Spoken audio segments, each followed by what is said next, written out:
महाभारत के युद्ध की समाप्ति के बाद जब सभी पांडव सश्री स्वर्ग गए थे, स्वर्ग अर्थात हिमालय के किसी क्षेत्र में जहां इंद्र आदि का राज्य था, पांचों पांडव अपना राजपाट परीक्षित को सौंप पर जब स्वर्ग की कठिन यात्रा कर रहे थे, तब इस यात्रा में द्रौपदी भी उनके साथ गई थी।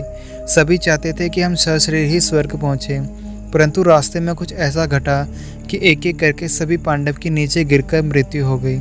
यात्रा के दौरान जब पांडव बद्रीनाथ पहुंचे और वहां से आगे बढ़े, तो सरस्वती नदी के उद्गम स्थल पर नदी को पार करना द्रौपदी के लिए बहुत ही कष्टदायी हो गया। ऐसे समय में भीम ने एक बड़ा सा चट्टान उठाकर नदी के बीच में डाल दिया। द्रौपदी ने इस चट्टान पर चलकर सरस्वती नदी को पार किया।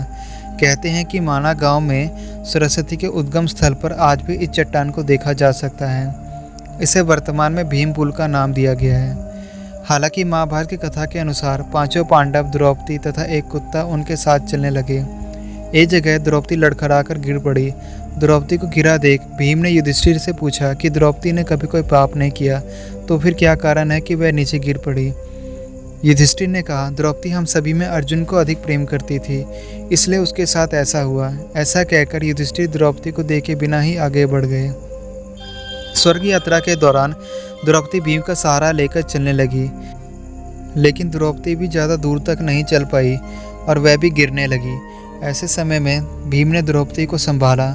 उस समय द्रौपदी ने कहा, सभी भाइयों में भीम ने ही मुझसे सबसे ज़्यादा प्यार किया है और मैं अगले जन्म में फिर से भीम की ही पत्नी बनना चाहूँगी।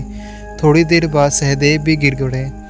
तब भीम ने पूछा, सहदेव क्यों गिरा? युधिष्ठिर ने कहा, सहदेव किसी को अपने जैसा विद्वान नहीं समझता था, इसी दोष के कारण उसकी मृत्यु हुई। कुछ देर बाद नकुल भी गिर पड़े। भीम के पूछने पर युधिष्ठिर ने बताया कि नकुल को अपने रूप पर बहुत अभिमान था, इसलिए आज उसकी यह गति हुई। थोड़ी देर बाद अर्जुन की भी गिरकर मृत्यु हो गई। युधिष्ठिर ने भीम से कहा, अर्जुन को अपने पराक्रम पर अधिक अभिमान था। अर्जुन ने कहा था कि मैं एक ही दिन में शत्रुओं का नाश कर दूंगा, लेकिन ऐसा नहीं कर पाए। अपने अभिमान के कारण ही अर्जुन की आज ये हालत हुई है। ऐसा कहकर युधिष्ठिर आगे बढ़े। थोड़ी देर आगे चलने पर भीम भी गिर गए। तब भीम ने गिरते वक्त युधिष्ठिर से पूछा, तो उन्होंने बताया कि तुम खाते बहुत थे और अपने बल का झूठा प्रदर्शन करते थे, इसलिए तुम्हें आज भूमि पर गिरना पड़ा। यह कहकर युधिष्ठिर आगे चल दिए। केवल वह कुत्ता ही उनके साथ चलता रहा। युधिष्ठिर कुछ ही दूर चले थे कि उन्हें स्वर्ग ले जाने के लिए स्वयं देवराज इंद्र अपना रथ लेकर आए। तब युधिष्ठिर ने इंद्र से कहा, मेरे भाई और द्रौपदी मार्ग में ही गिर गए हैं, वह भी हमारे साथ स्वर्ग साथ चले, ऐसी व्यवस्था कीजिए। तब इंद्र ने कहा कि वे सभी शरीर त्याग कर पहले ही स्वर्ग पहुंच चुके हैं, लेकिन आप सशरीर ही स्वर्ग में जाएंगे। इंद्र की बात सुनकर युधिष्ठिर ने कहा कि यह कुत्ता भी मेरे साथ जाएगा, लेकिन इंद्र ने ऐसा करने से मना कर दिया।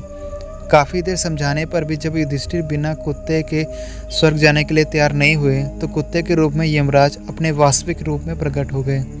युधिष्ठिर को अपने धर्म में स्थिर देखकर यमराज खुश हुए। इसके बाद इंद्र और युधिष्ठिर रथ में बैठकर स्वर्ग की यात्रा के लिए निकल पड़े।